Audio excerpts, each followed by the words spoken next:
హైదరాబాద్ నుండి USA, UK, Canada ఏ దేశానికైనా fastest international courier service avocai.com. Free pickup, free packing.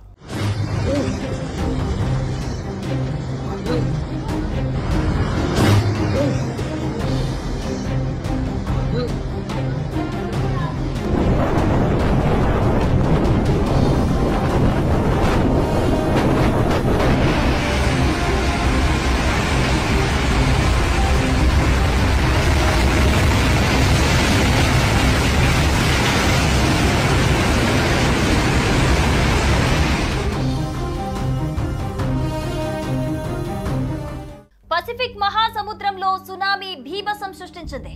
రష్యాలో భారీ భూకంపంతో సునామీ విరుచుకుపడింది. రష్యా, జపాన్ తీర ప్రాంతాలను సునామీ ముంచెత్తింది. పలు చోట్ల రాకాసి అలలు ఎగసి పడుతున్నాయి. అయితే వీటితో పాటు ప్రపంచవ్యాప్తంగా పలు దేశాలు, దీవులకు సునామీ ముప్పు పొంచి ఉంది. ఆ జాబితాను అమెరికా సునామీ వార్నింగ్ సిస్టమ్ విడుదల చేసింది. జపాన్ లో సునామీకి సంబంధించిన వీడియోలు ఎప్పటికప్పుడు సోషల్ మీడియాలో హల్చల్ చేస్తున్నాయి. రష్యాలోని హమ్చెట్కా ద్వీపకల్పంలో ఈ రోజు 8.8 తీవ్రతతో తీవ్ర భూకంపం సంభవించింది. ఆ తర్వాత జపాన్, అమెరికా, గ్వామ్ వంటి పసిఫిక్ తీర ప్రాంతాల్లో సునామీ హెచ్చరికలు జారీ అయ్యాయి. పసిఫిక్ సముద్రంలో పుట్టుకొచ్చిన సునామీ జపాన్ తీర ప్రాంతాలను వణికిస్తోంది. రేడియేషన్ లీకేజ్ సమస్య తలెత్తడంతో ఫుకుషిమా డయాజీ అణు కర్మాగారాన్ని ఖాళీ చేస్తున్నారు. ఇప్పటికే సిబ్బందిని తాత్కాలికంగా సురక్షిత ప్రాంతాలకు తరలించినట్టుగా సమాచారం అందుతోంది.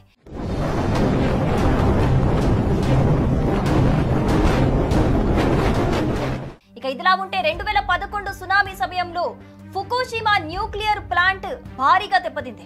సుమారు 19,000 మంది మరణించారు. ఇప్పుడు అలాంటి పరిస్థితి మళ్లీ వస్తుందేమో అని ప్రజలు అక్కడ భయాందోళన చెందుతున్నట్లుగా తెలుస్తోంది.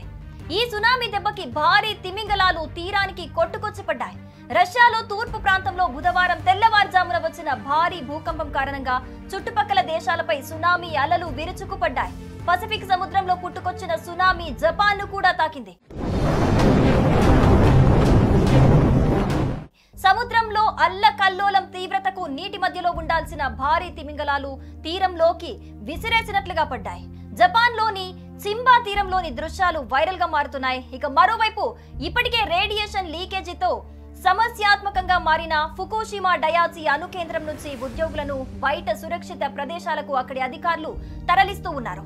జపాన్ పసిఫిక్ తీరంలో పలు ప్రాంతాల్లో సునామీ ప్రభావం గణనీయంగా కనిపిస్తోంది. టొకాచాయ్ పోర్టులో 40 సెంటీమీటర్లు, ఇషినోమాకి పోర్టులో 50 సెంటీమీటర్ల ఎత్తున అలలు ఎగసిపడుతున్నాయి. ఎరిమో పట్టణంలో 30 సెంటీమీటర్ల మేర అలలు రాగా తోకు, హన్సాంకి, కాంటో ప్రాంతాల్లో కూడా భారీ ఎత్తున అలల ప్రభావం కనిపించింది. అలాగే పశ్చిమ జపాన్ లోని సెండాయ్ విమానాశ్రయం తాత్కాలికంగా మూసేసినట్లుగా తెలుస్తోంది. పలు విమానాలను దారి మళ్లించినట్లుగా తెలుస్తోంది. ప్రధానంగా తీర ప్రాంతాలకు సమీపంలో ఉన్న విమానాశ్రయాల్లో హై అలర్ట్ కొనసాగుతున్నట్టుగా సమాచారం అందుతోంది.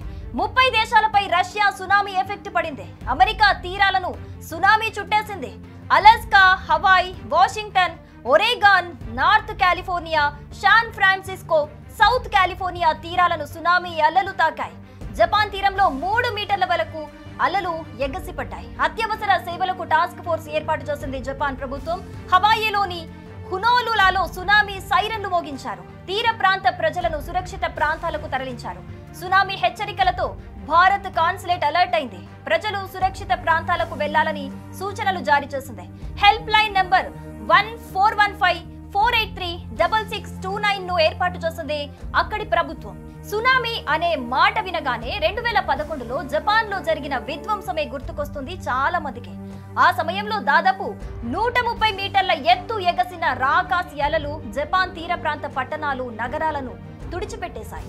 ఈ సునామీ దాటికి దాదాపు 20,000 మంది ప్రాణాలు కోల్పోయారు. సుమారు 2,500 మంది గల్లంతయ్యారు. ఇప్పుడు ఇలాంటి సునామీ హెచ్చరికల వల్ల రష్యా తీర ప్రాంత ప్రజలు భయభ్రాంతులకు గురవుతున్నట్లుగా మనకి అక్కడ సిచ్యువేషన్ చూస్తే కనిపిస్తూ ఉంది. సముద్ర అడుగు భాగంలో వచ్చే భూకంపాలు లేదా అగ్నిపర్వతాలు బద్దలైనప్పుడు నీళ్లు స్థానభ్రంశం చెందుతాయి. దీని ఫలితంగా వరుసగా ఏర్పడే భారీ అలల వల్ల సునామీలు సంభవిస్తాయి. బలమైన భూకంపాల వల్ల ఏర్పడిన అలలు గంటకు 100 కిలోమీటర్ల వేగంతో 100 కిలోమీటర్ల వరకు ప్రయాణించగలవు. ఒక్కో అల దాదాపు 5 నిమిషాల నుంచి గంటన్నర వ్యవధిలో వచ్చే అవకాశాలుంటాయి.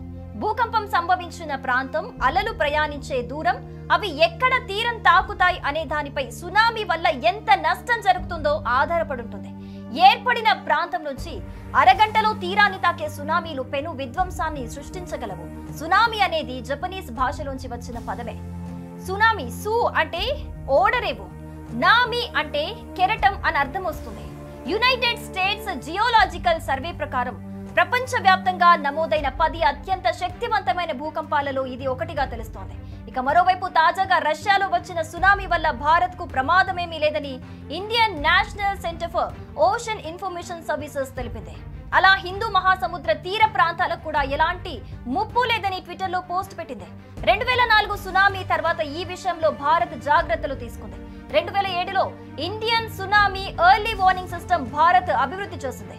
హైదరాబాద్ లో ఉన్న INCOIS దీన్ని పర్యవేక్షిస్తున్నట్లుగా తెలుస్తోంది. సో మొత్తంగా చూస్తే కూడా ఈ సునామీ ప్రభావం అయితే ఎక్కువగా కనిపిస్తోంది. ఏదైతే పసిఫిక్ తీర ప్రాంతాల్లో ఉన్న దేశాలు ఉన్నాయో వాటన్నిటికీ కూడా ఒక ఎల్లో అలర్ట్ ఇప్పటికే జారీ చేసినట్లుగా తెలుస్తోంది. సో జపాన్ పరిస్థితి చూసుకుంటే గనక అక్కడ తీర ప్రాంతాల్లో ఉన్న 9 లక్షల ప్రజలను కూడా తీరం దాటించినట్టుగా తెలుస్తోంది. అక్కడి నుంచి ఇప్పటికే మూవ్ చేశారు, సేఫెస్ట్ అంటే సురక్షిత ప్రాంతాలకు తరలించినట్లుగా తెలుస్తోంది. సో ఒక్కసారిగా అంటే సునామీ ఎఫెక్ట్ వల్ల ప్రజలందరూ ఒక్కసారిగా రోడ్లపైకి రావడం వల్ల అక్కడ జపాన్ లో కూడా ఒక్కసారిగా ట్రాఫిక్ జామ్ ఏర్పడినట్లు కూడా మనకి తెలుస్తోంది. సో దీనికి సంబంధించి అంటే ఆస్తి నష్టం మాత్రమే జరిగింది, ప్రాణ నష్టం ఎక్కువగా జరగలేదు. కాబట్టి దీనికి సంబంధించి ఈ తీవ్రతకి సంబంధించి ప్రజలెవరు భయాందోళనకు గురి కాకుండా ఉంటే మంచిది. ఎలాంటి ప్రాణ నష్టం జరిగే ఆనవాళ్ళైతే మనకు కనిపించట్లేదు అని ఇప్పటికీ అక్కడి ప్రభుత్వం కూడా స్పష్టం చేసినట్లుగా మనకి సమాచారం అందుతోంది. సుమన్ టీవీలో మీ పర్సనల్ అండ్ బిజినెస్ ప్రమోషన్స్ కోసం కింది నెంబర్ కి కాంటాక్ట్ చేయండి. డ్రగ్స్, గంజాయి లాంటి చెడు వ్యసనాలకు దూరంగా ఉండండి. తాత్కాలిక ఆనందం కోసం జీవితాలని నాశనం చేసుకోవద్దు. డ్రగ్స్ విక్రయాలు, దందాలు నిర్వహిస్తే 1800-599-6969 టోల్ ఫ్రీ నంబర్ కి కాల్ చేయండి. డ్రగ్స్, గంజాయిని నిర్మూలిద్దాం, భవిష్యత్తును కాపాడదాం.